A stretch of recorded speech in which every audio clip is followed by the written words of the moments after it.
हमारी कायनात में बहुत सारी ऐसी मिस्ट्रीज पाई जाती हैं जिनके बेसिस पर हम ये कह सकते हैं कि यहाँ पर कोई ना कोई वो एक्स्ट्रा टेरेस्ट्रियल सिविलाइजेशन जिसे हम एलियंस भी कहते हैं वो एग्जिस्ट कर सकती है। लेकिन सवाल ये पैदा होता है कि एक ऐसा प्लैनेट जहाँ पर हम मुस्तकबिल में अपनी आबादकारी का सोच रहे हैं, जिसे रेड प्लैनेट या फिर मार्स भी कहा जाता है, क्या वहाँ पर कोई ऐसे आसार हमें मिले हैं जो ये चीज़ शो करते हो कि माजी में या फिर अब भी वहाँ पे कोई एलियंस हैं वो रहते हैं। रिसेंट कुछ डिस्कवरीज ऐसी हुई हैं जिनको बेसिस पे हम ये बात कह सकते हैं कि माजी में वहाँ पर कोई ना कोई एक्स्ट्रा टेरेस्ट्रियल सिविलाइजेशन है वो ज़रूर पाई जाती थी। 2018 में वो रडार ने ये सुजेस्ट किया था कि मार्स की सतह पर वो लिक्विड वाटर वो पाया जाता है, जबकि 2024 में वो मार्स इनसाइड लैंडर ने ये चीज़ प्रूव की कि मार्स के क्रस्ट के 10 से 20 किलोमीटर नीचे वो लिक्विड वाटर पाया जाता है। और ये भी सुजेस्ट किया जाता है कि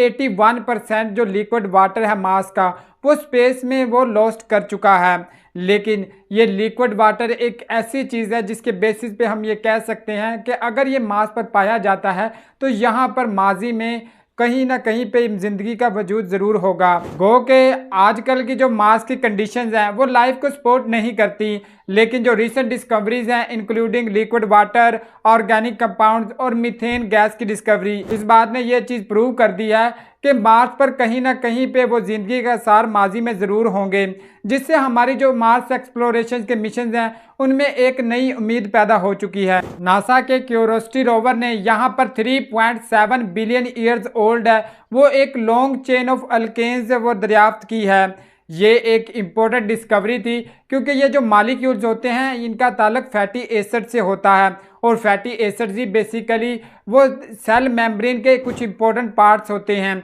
इसी वजह से ये रेफ़र किया जाता है कि ये लॉन्ग चेन ऑफ अल्केन्स है ये किसी बायोलॉजिकल ओरिजिन की तरफ से है, जिस वजह से ये प्रूव होता है कि माजी में वो यहाँ पर किसी न किसी एक्स्ट्रा टेरेस्ट्रियल इन मॉलिक्यूल्स ने वो बिलियंस ऑफ ईयर्स है वो सरवाइव किया, जिससे ये बात साबित होती है कि अगर हम मार्स की क्रस्ट से नीचे चल जाते हैं और कुछ डीपर ऑब्जर्वेशन लेते हैं तो हमें कुछ और आसार भी मिल सकते हैं जो इस बात को प्रूव करेंगे माजी में यहाँ पर किसी एलियंस का वो बसेरा था। इसके अलावा अगर हम मीथेन गैस की बात करें तो 2003 में सबसे पहले वो अर्थ टेलीस्कोप के ज़रिए वो मीथेन गैस है वो मार्स की सतह पर दरियाफ्त की गई। लेकिन जो नासा का क्यूरियोसिटी रोवर है जो कि 2012 में पहुंचा था, उसने भी ये चीज़ जो आइडेंटिफाई की कि मीथेन गैस में कुछ वेरिएशंस भी पाई जाती हैं। मीथेन गैस की जो डिस्कवरी है वो बेहद इंपॉर्टेंट थी क्योंकि 3 मेजर फैक्ट्स हैं जिनकी वजह से मीथेन गैस है वो कहीं पे प्रोड्यूस हो सकती है।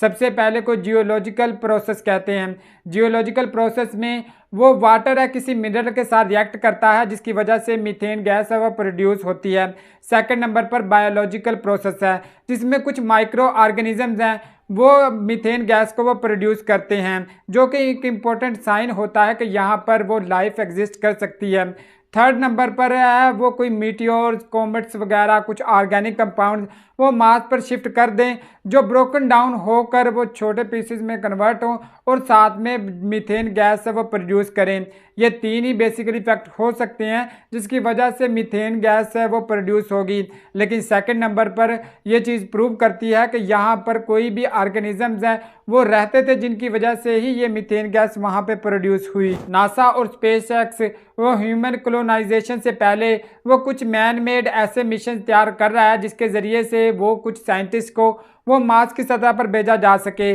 ताकि वो वहाँ जाकर कुछ डिटेल्ड एनालिसिस कर सकें और साथ में कुछ स्पेशल कंडीशन प्रोवाइड कर सके ताकि जो मुस्तकबिल के मिशन हैं और ह्यूमन कॉलोनाइजेशन के जो मिशन है उसमें आसानी पैदा हो सके। इस हवाले से जो नासा है वो आर्टिमिस मिशन पर काम कर रहा है, जबकि जो स्पेसएक्स है वो स्टारशिप के मिशन पर काम कर रही है। आजकल जितने भी स्पेस मिशन है वो तैयार किए जा रहे हैं उनके बेसिकली 2 ही मकसद हैं, या तो कोई ऐसा एक्सोप्लैनेट ढूंढा जाए जहां पर इंसानी आबादकारी को वो मुमकिन बनाया जा सके, या फिर कोई भी एक्स्ट्रा टेरेस्ट्रियल सिविलाइजेशन है उसको ढूंढ के हम उसके साथ कांटेक्ट किया जा सके। लेकिन सवाल ये पैदा होता है कि आखिरकार मार्स को ही इतनी अहमियत क्यों दी जा रही है। आजकल हम जो क्लाइमेट चेंज और दूसरे इश्यूज वो अर्थ पर फेस कर, अगर हम अर्थ से सूरज की तरफ ही जाते हैं तो कंडीशंस और भी हार्शर होती जाएंगी। अगर हम डिस्टेंस की बात करें तो हमारे अर्थ के बाद मार्स ही वाद प्लैनेट है जो हमारे करीब है। और बेसिकली इस डिसीजन की वजह भी यही है,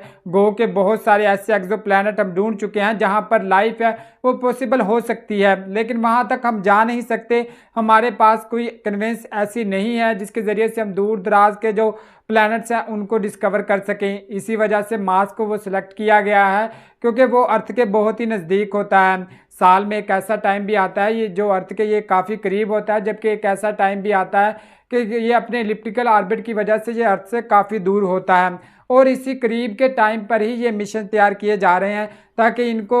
वहाँ पर पहुँचाया जा सके और इंसानी आबादकारी को वहाँ पर मुमकिन बनाया जा सके। और अर्थ के मुकाबले में ये थोड़ा सा कूल डाउन भी है।